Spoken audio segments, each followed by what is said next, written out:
I was going to ask you to help me move a vibration that I've had, I believe, since I was in the womb. And afterwards, things just spiraled downhill. There was an event when I was in kindergarten that I remember that I had already given up positive expectation because of the strife in the family. That was going to be my main question.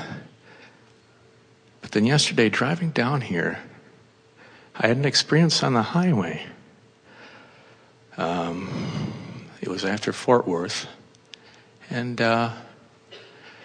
couldn't use cruise control, too much traffic, so things were flowing. And a nice silver Infiniti two-door coupe just passed me by, and I thought, well, I'll just fall in. I will follow this car just to make up some time. And I enjoyed driving pretty briskly, and this person was extraordinarily adept at driving. It wasn't excessive. We were just doing like 80 and a 70.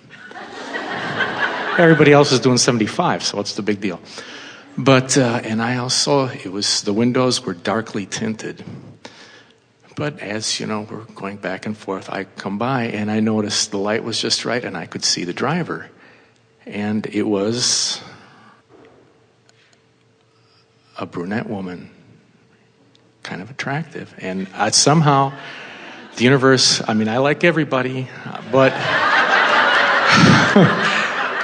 this just kind of hooked me into this. And so we were just kind of playing, going back. I mean, and there was a lot of traffic, so it was, and other people dropped in behind us, and so on and so forth. And there was at one point, getting closer to Austin here, that I had this thought, you know, maybe I shouldn't, you know, I don't want to get a ticket. Maybe I should just back off. And then immediately after that came a thought, well, I'm feeling good.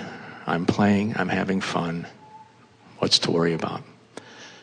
And so this continued. Everything was going fine until we reached Austin. And the speed limit slowed down to 65, so we both dropped off.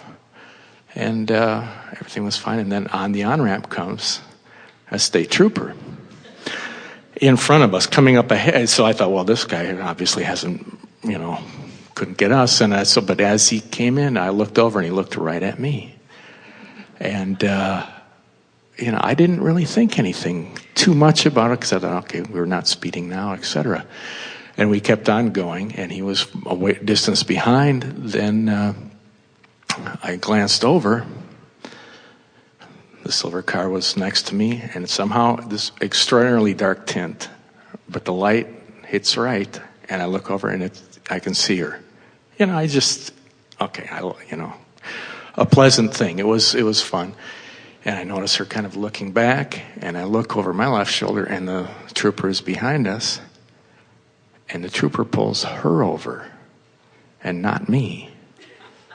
And I kind of got scared at that point, and I thought, boy, man, after he's done with her, he's going to come get me. But I just thought,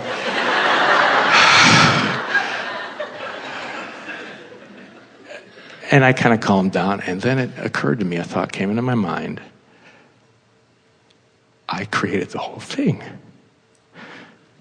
Through my thinking, my desire, things I'm interested in, and even to the nuance that I thought, well, maybe, you know, there's the police out there. Maybe we shouldn't be. I mean, it was only not that big of a deal. We weren't doing 100. Don't worry about that. But, you know, and then the thought came that, well, I'm okay. I'm in alignment here. I have nothing to worry about. And the universe demonstrated to me that was so. And the thought that came to my mind from that experience was, I'm God. And I've never thought that before in my life. From the darkness out of which I came, from when I was a little kid. My whole life. It's just been... Well, to think such a thing was just and after that, such peace. And I've been floating ever since. You've hit upon something really significant. We have talked about this fairly recently, relative to the subject of worthiness. Yeah. that worthiness is such a loaded word, and because it has so much judgment in it even, and that the true way to manifest in a way that you really know worthiness is to become a deliberate creator, to guide yourself, to identify desire deliberately, to guide yourself intentionally, and then notice the positive results. That is the way that you understand your creative ability, and it is through the understanding, and only the understanding of your creative ability, that the true sense of that which humans call worthiness ever comes about. And that's exactly what you demonstrated. And it's interesting too, because you started the journey by getting clear about some of the things you wanted to talk about. You were on your way here wanting to have insight. You had some questions lined up that were significant to you. And so you were forward thinking in terms of all of that. So as you're on your journey, living in the real world, which was traffic in that moment, which was driving your car, you focused upon someone who caught your eye because they were bright and shiny, as many things in the world are, and caught your attention because it is bright and shiny. In fact, it was so bright and shiny, you wanted to follow it. And as you began following this bright and shiny object and enjoying the interplay with it, it became, you are right, it became part of your reality.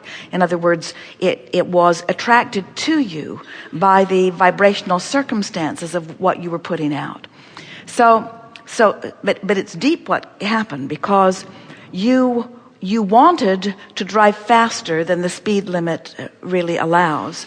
And you were looking for someone who might maybe know what that means. And so you found someone to follow. Now here's where it gets really good. You found someone to follow who seemed like the perfect one to follow, because as you said, whoever this was dancing beautifully within traffic. There was so much for you to admire, not only about the vehicle, but the skill with which whoever it was moving in and out of traffic. And so in the beginning, everything's in perfect alignment. But as you are following this, there's another guidance that's kicking in for you. There's another guidance that's saying, while you may be following something that's bright and shiny and may be satisfying you on many fronts, there are other things to consider here, like the state trooper who is trolling for revenue in the bushes. And because of your alignment, you felt that. In other words, you actually calculated that into the mix. And because you calculated it into the mix, you slowed, and your dance partner did too. In other words, the fact that you knew it, she knew it too. She just didn't know it soon enough. And she wasn't as practiced in the knowing of the well-being as you are. And the universe demonstrated to you the well-being. But it's more than the well-being of not being the one that's pulled over that we want to amplify here. It's the knowing who to follow. It's the following the path of least resistance. It's knowing how long to follow that, and when there are a lot of people that are, or a lot of situations that are perfect matches for you up to a point. They're the crack of least resistance to a point. And the universe will draw your attention to them. The vortex will draw your attention to them because it's the best thing for you to do right here, right now. But your vortex is never going to say to you, follow that bright and shiny silver sphere forevermore. In other words, it's just for now. It's just for now. This is the path of least resistance for now. And what's exhilarating to us is that you felt definitively when that path of least resistance became enough of resistance that you held back. Really good.